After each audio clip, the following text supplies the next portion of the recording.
ऋभु का निदाद्ध को अद्वैत ज्ञानोपदेश।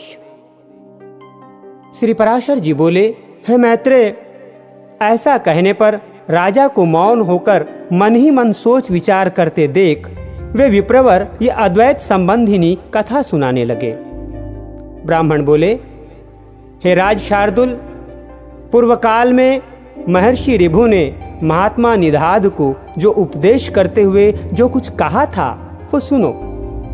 हे भूपते, परमेष्ठी श्री ब्रह्मा जी का ऋभु नामक एक पुत्र था। वो स्वभाव से ही परमार्थ तत्व को जानने वाला था। पूर्व काल में महर्षि पुलत्स्य का पुत्र निदाद्ध उन ऋभु का शिष्य था। उसे उन्होंने अति प्रसन्न होकर संपूर्ण तत्व ज्ञान का उपदेश दिया था। हे नरेश्वर, ऋभु ने देखा कि संपूर्ण शास्त्रों का ज्ञान होते हुए भी निदाद्ध की अद्वैत में निष्ठा नहीं है। उस समय देवी का नदी के तीर पर पुलत्स्य जी का बसाया हुआ वीरनगर नामक एक अति रमणीक और समृद्ध संपन्न नगर था। हे पार्थिवोत्तम, रम्य उपवनों से सुशोभित उस पुर में पुरकाल में ऋभु का शिष्य योगवेत्ता निदाद्ध रहता था।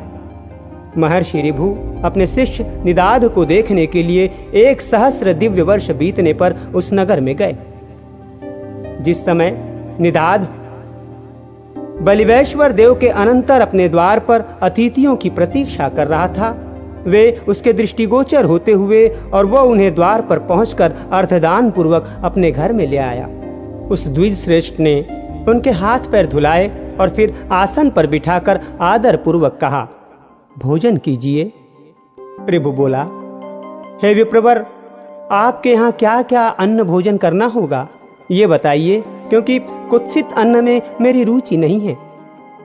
निदाद्ध ने कहा, हे द्विजश्रेष्ठ, मेरे घर में सत्तू, जौ की लपसी, कंदमूल फलादि तथा पुए बने हैं। आपको इनमें से जो कुछ रुचे वही भोजन कीजिए। ऋभु बोला, हे द्विज, ये तो सभी कुत्सित अन्न हैं। मुझे तो तुम हलवा, खीर तथा मट्ठा और खांड से बने हुए स्वादिष्ट भोजन कराओ। तब निदाद्ध ने अपनी स्त्री से कहा, हे गृहदेवी, हमारे घर में जो अच्छी से अच्छी वस्तु हो उसी से इनके लिए अति स्वादिष्ट भोजन बनाओ। ब्राह्मण जड़ भरत ने कहा। उसके ऐसा कहने पर उसकी पत्नी ने अपने पति की आज्ञा से उन विप्रवर के लिए अति स्वादिष्ट अन्न तैयार किया। हे राजन, ऋभु के यथेच्छ भोजन कर चुकने पर निदाद्ध ने अति विनीत होकर उन महामुनि से कहा। निदाद्ध बोले, हे द्विज, कहिए, भोजन करके आपका चित्त स्वस्थ हुआ ना? आप पूर्णतया तृप्त और संतुष्ट हो गए ना? हे विप्रवर, कहिए, आप कहाँ के रहने वाले हैं? कहाँ जाने की तैयारी में हैं और कहाँ से पधारे हैं? ऋभु बोले, हे ब्राह्मण, जिसको क्षुधा लगती है उसी की तृप्ति भी हुआ करती है। मुझको तो कभी क्षुधा ही नहीं लगी, फिर तृप्ति के विषय में तुम क्या पूछते हो? जठराग्नि के द्वारा पार्थिव ठोस धातुओं के क्षीण हो जाने से मनुष्य को क्षुधा की प्रतीति होती है और जल के क्षीण होने से तृष्णा का अनुभव होता है। हे द्विज, ये क्षुधा और तृषा तो देह के ही धर्म हैं, मेरे नहीं। अतः कभी शुद्धित न होने के कारण मैं तो सर्वदा तृप्त ही हूँ। स्वस्थता और तुष्टि भी मन ही में होते हैं, अतः ये मन ही के धर्म हैं। पुरुष आत्मा से इनका कोई संबंध नहीं है। इसलिए हे द्विज, ये जिसके धर्म हैं उसी से इनके विषय में पूछो। और तुमने जो पूछा कि आप कहाँ के रहने वाले हैं, कहाँ जा रहे हैं तथा कहाँ से आए हैं, सो इन तीनों के विषय में मेरा मत सुनो। आत्मा सर्वगत है, क्योंकि ये आकाश के समान व्यापक है। अतः कहाँ से आए हो, कहाँ रहते हो और कहाँ जाओगे, ये कथन भी कैसे सार्थक हो सकता है? मैं तो न कहीं जाता हूँ, न आता हूँ, न किसी एक स्थान पर रहता हूँ। तू, मैं और अन्य भी पुरुष भी देहादि के कारण जैसे पृथक पृथक दिखाई देते हैं, वास्तव में वैसे नहीं है। वस्तुतः तू तू नहीं है, अन्य अन्य नहीं है और मैं नहीं हूँ। वास्तव में मधुर मधुर है भी नहीं। देखो, मैंने तुमसे जो मधुर अन्न की याचना की थी, उससे भी मैं यही देखना चाहता था कि तुम क्या कहते हो। हे द्विजश्रेष्ठ, भोजन करने वाले के लिए स्वादु और अस्वादु भी क्या है? क्योंकि स्वादिष्ट भोजन ही जब समयांतर से अस्वादु हो जाता है तो वही उद्वेगजनक होने लगता है। इसी प्रकार कभी अरुचिकर पदार्थ रुचिकर हो जाते हैं और रुचिकर पदार्थों से मनुष्य को उद्वेग हो जाता है।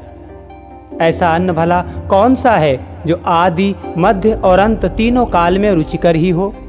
जिस प्रकार मिट्टी का घर मिट्टी से लीपने पोतने से दृढ़ होता है, उसी प्रकार ये पार्थिव देह पार्थिव अन्न के परमाणुओं से पुष्ट हो जाता है।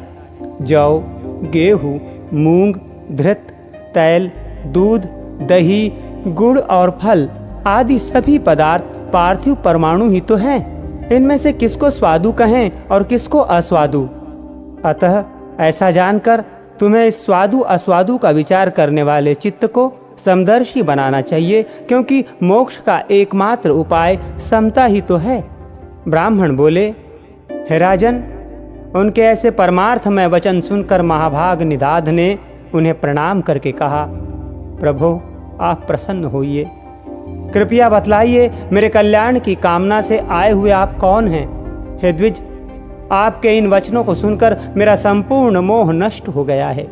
ऋभु बोले, हे द्विज, मैं तेरा गुरु ऋभु हूँ, तुझको सद्विकेनी बुद्धि प्रदान करने के लिए ही यहाँ आया हूँ। अब मैं जाता हूँ। जो कुछ परमार्थ है वो मैंने तुझसे कह ही दिया है। इस परमार्थ तत्व का विचार करते हुए तो इस संपूर्ण जगत को एक वासुदेव परमात्मा का ही स्वरूप जान। इसमें भेदभाव बिल्कुल नहीं है।